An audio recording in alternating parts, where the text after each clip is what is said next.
WAGO control technology can be adapted to all requirements. There are hundreds of I/O modules in the portfolio. These can be individually combined to realize the most diverse applications.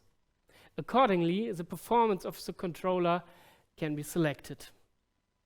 So in the end, we have a very compact system.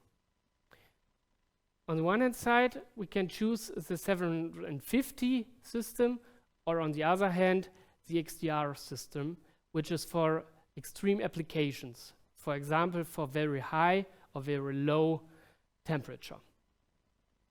And in the end, finally, you can choose the operating system. On the one hand side, the Linux with all its possibilities, or a very lean nucleus. WAGO control technology scales.